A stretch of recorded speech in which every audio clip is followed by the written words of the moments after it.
Selamat pagi Bapak Ibu semua.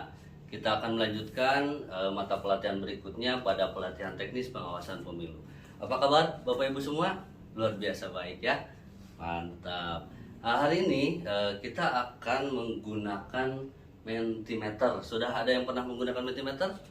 Baik, sudah ya. Beberapa ada yang belum. Nah, yang belum tahu silakan Bapak Ibu ketikkan menti.com.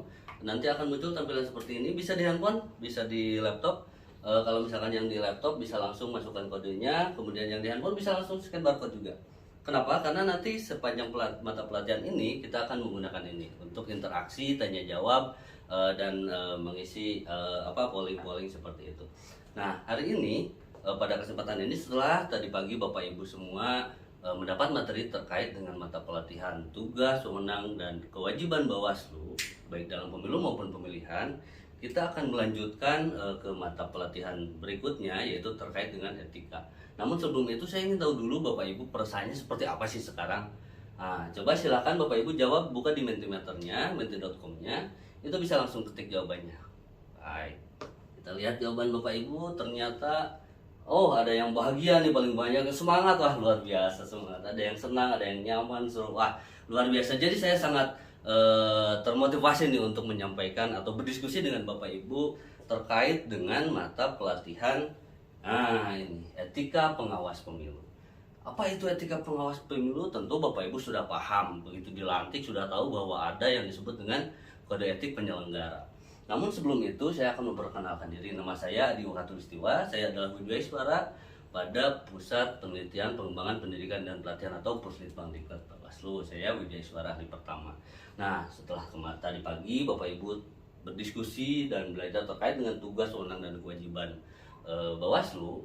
Hari ini, kesempatan ini kita akan berdiskusi terkait dengan kode etik penyelenggara pemilu, di mana di dalamnya saya ingin tahu sejauh mana pemahaman Bapak Ibu terkait dengan etika. Kemudian sejauh mana pemahaman Bapak Ibu terkait dengan etika penyelenggara pemilu. Dan setelah selesai mata pelatihan ini, nanti sore akan dilanjut dengan kepemimpinan kolektif kolegial. Tentu sudah tidak asing sepertinya untuk materi atau mata pelatihan dalam kesempatan ini, etika pengawas pemilu. Tetapi saya perlu berdiskusi dengan Bapak Ibu, ada masalah apa dengan mata pelatihan ini sehingga perlu disampaikan ke Bapak Ibu. Kalau misalkan nanti setelah pelatihan ini selesai, Bapak Ibu bisa menghubungi saya untuk berkomunikasi lebih lanjut, berdiskusi, boleh di email di hatulistiwa@gmail.com atau bisa di telepon atau WhatsApp di 0811 211 660. Baik, kita lanjutkan Bapak Ibu. Tentu mengenal dengan foto ini? Mengenal ya. Ini adalah ruang sidang apa? DKPP, betul. Wah, luar biasa Pak Juan. Nah, ini adalah ruang DKPP. Namun ada satu pertanyaan yang ingin saya diskusikan dengan Bapak Ibu. Bagaimana perasaan Bapak Ibu ketika Bapak Ibu berada di sini tetapi di kursinya teradu? Saya ingin jawaban Bapak Ibu, coba. Silakan buka Mentimeternya. Oh, ternyata ada yang kecewa, ada yang apa lagi? Sedih, ada yang apa lagi? Demotivasi. Kenapa seperti itu? Karena mungkin semangat Bapak Ibu untuk berjuang, untuk terlibat melakukan pengawasan pemilu ternyata harus berakhir di sini. Sungguh sangat menyedihkan ya Bapak Ibu. Sehingga apa yang membuat Bapak Ibu diadukan sehingga dipanggil DKPP untuk diperiksa? Ya, betul, Pak. Siapa? Oh, Pak Andi, betul Pak Andi. Nah, salah satunya adalah adanya pelanggaran terhadap kode etik sehingga dipanggil oleh DKPP karena ada yang mengadukan sehingga diperiksa. Nah, Bapak Ibu, ini ada satu quote yang saya pikir cocok dengan mata pelatihan ini atau dengan kondisi seperti ini, yaitu membutuhkan waktu bertahun-tahun untuk membangun reputasi. Dan sebuah perilaku tidak etis akan merusaknya. Begitupun Bapak Ibu yang sudah membangun demokrasi ini untuk demokrasi yang berkeadilan, tetapi hancur ketika ada satu pelanggaran kode etik. Nah, oleh karena itu hari ini kita akan berdiskusi terkait dengan mata pelatihan etika pengawas pemilu. Nah, diharapkan setelah mengikuti pelatihan ini, setelah kita berdiskusi nanti, Bapak Ibu mampu memahami, menjelaskan, dan mempraktekkan nilai-nilai etika pengawas pemilu dan makna yang terkandung dalam etika pengawas pemilu secara lebih efektif. Apa manfaatnya? Ya tentu tadi, tidak ada kasus di DKPP, tidak ada pelanggaran kode etik, sehingga niat baik kita untuk menegakkan keadilan pemilu melalui pengawasan pemilu itu bisa tumbuh dan bisa tegak tanpa adanya pelanggaran kode etik. Nah, jadi manfaatnya tentang kode etik penyelenggara pemilu dalam menjalankan tugas, wewenang, dan kewajiban Bawaslu yang dilakukan oleh Bapak Ibu semua sebagai pengawas pemilu pada pemilu maupun pemilihan. Nah, Bapak Ibu semua bisa lihat foto-foto ini. Ada yang tahu ini kasusnya apa? Iya betul, ini mantan anggota KPU Wahyu Setiawan yang terseret kasus pelanggaran kode etik. Kemudian di sini ada Bawaslu Banyuwangi dilaporkan ke DKPP terkait, iya betul, wah katanya sepertinya ada orang Banyuwangi terkait dengan rekrutmen Panwascam. Nah, kemudian diduga langgar kode etik, ketua dan anggota Bawaslu Sulawesi Tenggara diperiksa DKPP.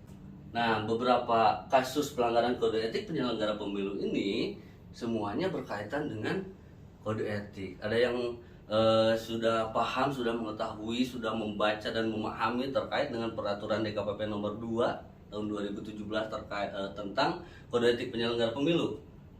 Oh iya, sudah pada paham ya terkait dengan hal itu. Nah, tetapi kita perlu berdiskusi bahwa sebanyak apa sih kasus-kasus yang terjadi, lebih banyak di mana, di tingkat kabupaten kota, provinsi, atau RI. Ternyata dari laporan DKPP, pengaduan pelanggaran kode etik pada pemilu 2019 dan pilkada tahun 2020 yang masuk ke laporan tahun 2020, pengaduan berdasarkan unsur teradu ternyata banyaknya di level kabupaten kota, Bapak.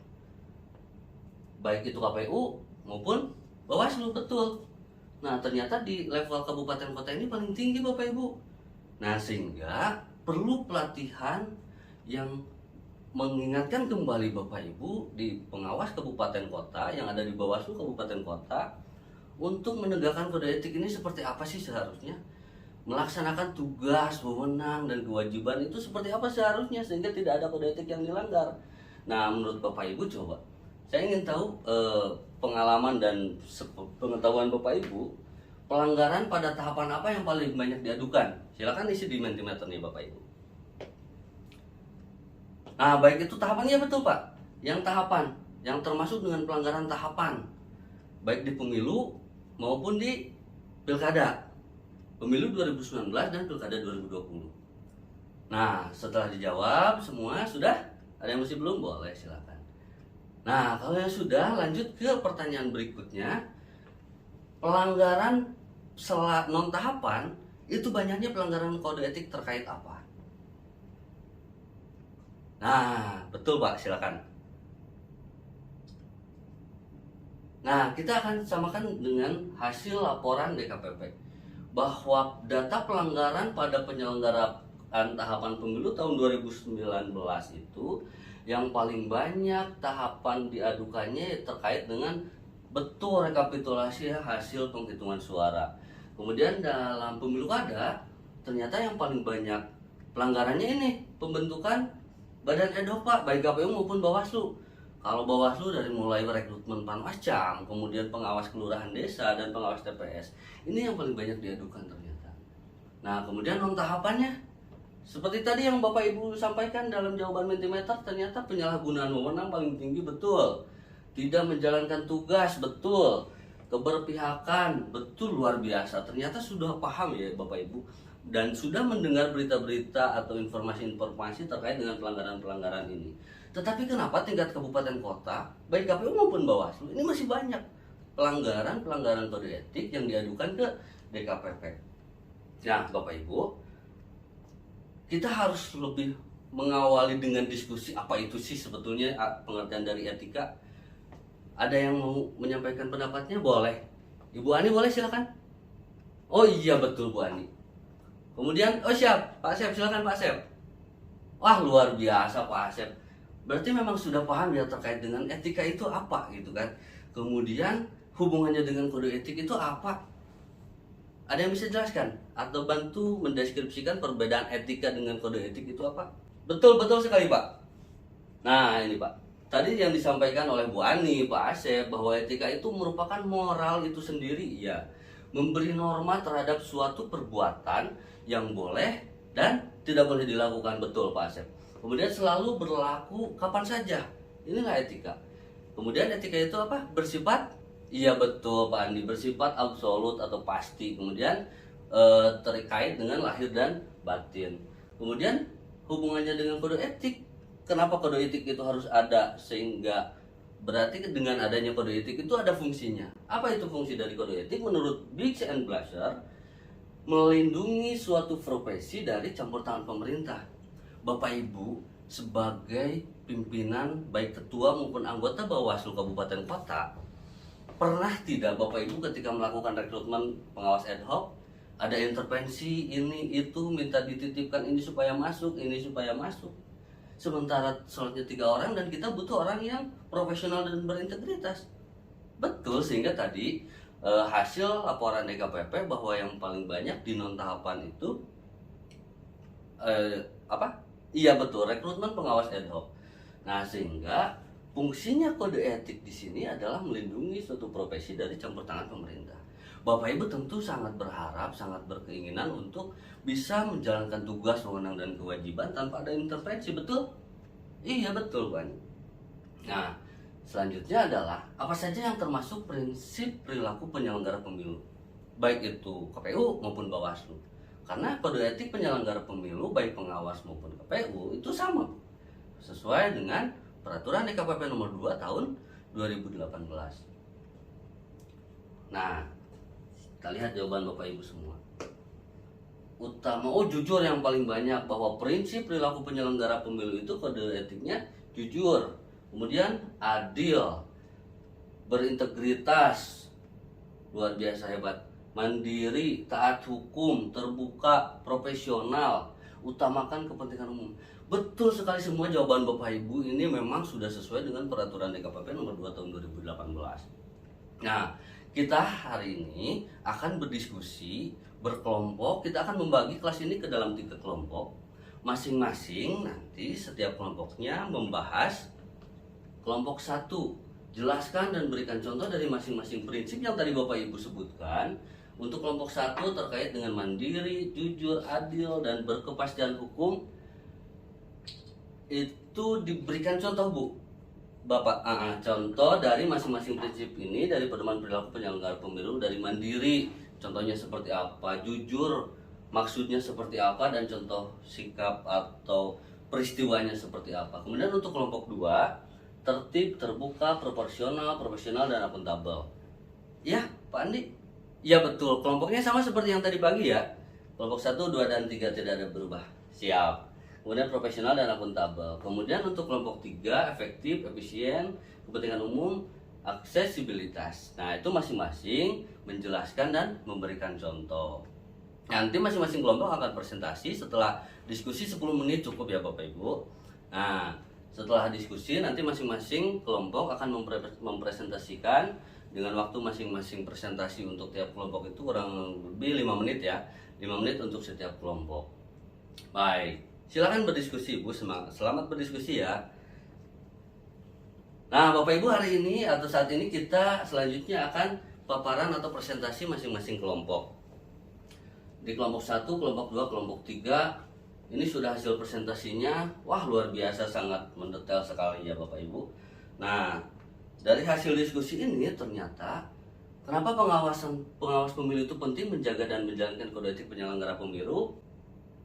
Iya betul, menjaga reputasi yang telah dibangun, kemudian melindungi profesi pengawas pemilu dari intervensi pemerintah, kemudian mencegah terjadinya pertentangan internal dalam suatu profesi, melindungi para praktisi dari kesalahan praktek suatu profesi.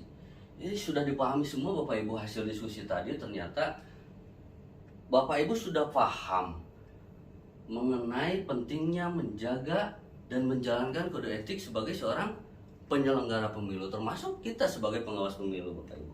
Saya sepakat dengan itu, sehingga dalam menghadapi pemilu 2024, apakah Bapak Ibu sudah siap mengawasi pemilu 2024 dengan menjunjung tinggi etika pengawas pemilu? Wah, semuanya sudah siap, luar biasa. Kemudian saya ingin jawaban dari pertanyaan kedua ini. Apa sih tantangan terbesar dalam menegakkan etika pengawas pemilu ini? Iya betul, diri sendiri. Ada yang jawab lingkungan, keluarga. Iya betul, pemerintah. Kemudian siapa lagi? Senioritas, iya betul, luar biasa. Tantangannya banyak sekali ya Bapak Ibu untuk bekerja dengan menjalankan atau menegakkan kode etik. Kemudian, mampukah mengatasi tantangan tersebut Bapak Ibu? Mampu ya, luar biasa semangatnya. Saya beri aplaus untuk kita semua bahwa kita semua akan mampu mengatasi tantangan tersebut ya Bapak Ibu. Nah, baik Bapak Ibu, untuk sesi kita terakhir ini saya akan akhiri dengan quotes ini. Najwa Shihab pernah berkata, jika sidang etik bisa dipermainkan tanpa secuil penghormatan, maka sidang rakyat harus bisa melawan. Artinya apa Bapak Ibu? Ada yang mau berpendapat? Iya betul, betapa pentingnya penegakan kode etik itu, sehingga ketika tidak bisa ditegakkan, rakyatlah yang akan melawan. Baik Bapak Ibu, kita akhiri sesi ini. Terima kasih atas perhatian, atensi, dan apresiasi Bapak Ibu terkait dengan etika pengawas pemilu. Nanti sore kita akan lanjut dengan simulasi terkait dengan kepemimpinan kolektif kolegial. Saya Adi Wahtulistiwa, mohon maaf apabila ada kesalahan. Wabillahi taufiq wal hidayah. Wassalamualaikum warahmatullahi wabarakatuh.